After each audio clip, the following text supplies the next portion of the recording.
Hi friends, Miso here. Room Factory is back, and with its return are a few surprises. But are these good surprises or not so good ones? Are you a new Switch 2 owner looking to grow your cozy game collection? Maybe you're a fan of the series or just a fan of farming and life sims in general? Let's be real for a second. There are so many games within this subgenre that are available to you and I. Nowadays, we only have the time for the coziest of all cozy games. Does Guardians of Azuma live up to the cozy game standard? Let's jump right into my spoiler-free review of Rune Factory Guardians of Azuma for Nintendo Switch 2. First, let's talk about what this game is about. It's a farming and life sim that takes place in the country of Azuma. As a main character, you will use your Earth Dancer powers to tackle the corruption spreading throughout Azuma, all while fighting baddies, farming, helping multiple villages thrive, and making plenty of friends along the way. Now, let's talk gameplay. There's an addicting gameplay loop here that balances farming and life sim elements with fast-paced combat and exploration. Farming has been streamlined compared to previous titles within the series, and villagers will automatically take care of anything that you have planted.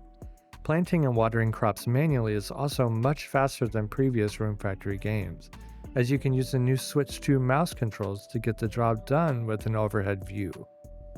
While I love the slow and cozy pace of walking around, planting seeds, and watering them to fruition, it felt very satisfying to be able to do all of this using the Switch 2 Joy-Con as a cursor. As you can imagine, this makes the process much faster since you can just click and hold to plant seeds or water crops. Additionally, you can use the mouse controls to decorate and rearrange your farm and any structures that you have placed. Yeah, that's right. In Guardians of Azuma, you can actually add more than just farm plots to your villages. You're now able to add structures such as fully functional shops, like a blacksmith and a general store, and you can also add buildings that generate daily resources for you.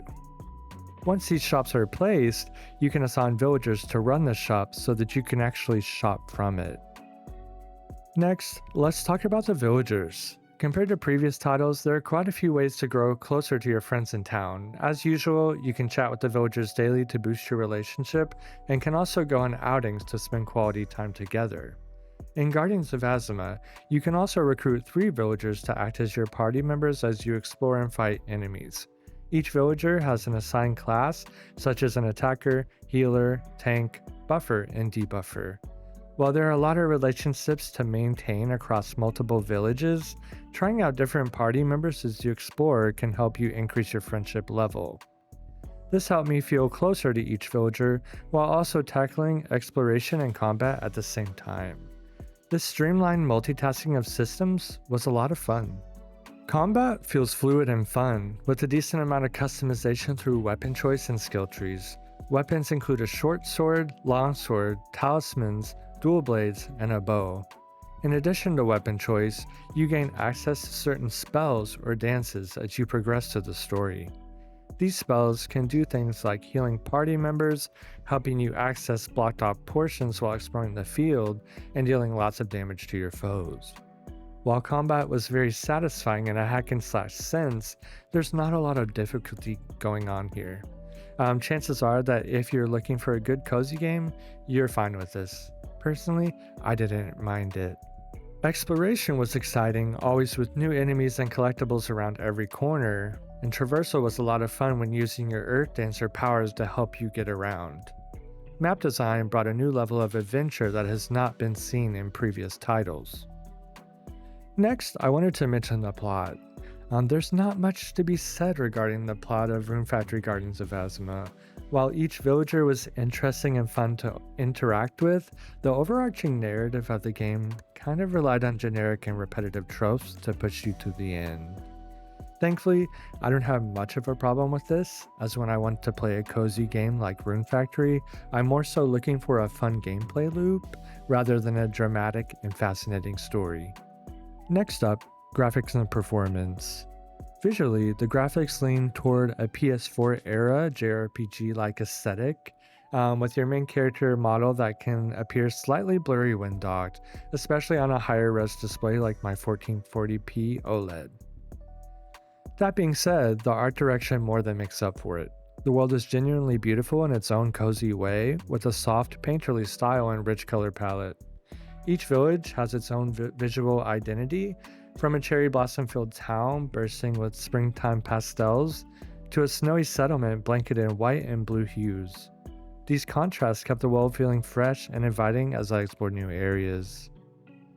Performance-wise, the game holds a mostly steady 60 FPS, with brief dips into the low 50s during combat and minor stutters when using trick travel to enter villages.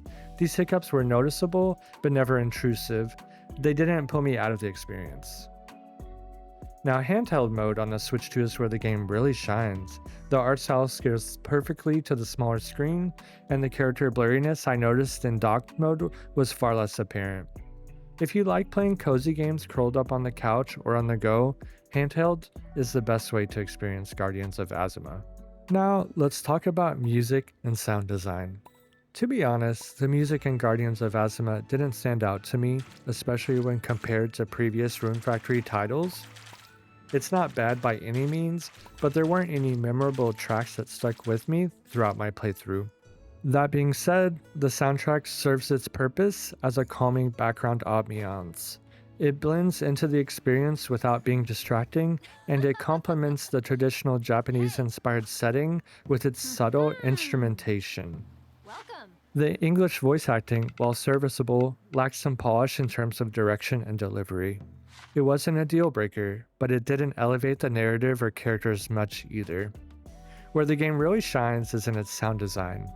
Footsteps change realistically depending on terrain, nighttime ambiance like the soft chirping of crickets in an autumn village add atmosphere, and combat sounds feel sharp and satisfying. The crisp whoosh of a blade or the crackling of your flame sword being cast help bring the moment-to-moment gameplay to life. Overall, while the soundtrack and voice work didn't wow me, the immersive sound design more than made up for it. While Guardians of Azuma might not reinvent the genre, it doesn't need to. What it offers is a satisfying gameplay loop, improved combat, a charming setting and sound design, and smoother farming that makes the most of the Switch 2's new controls.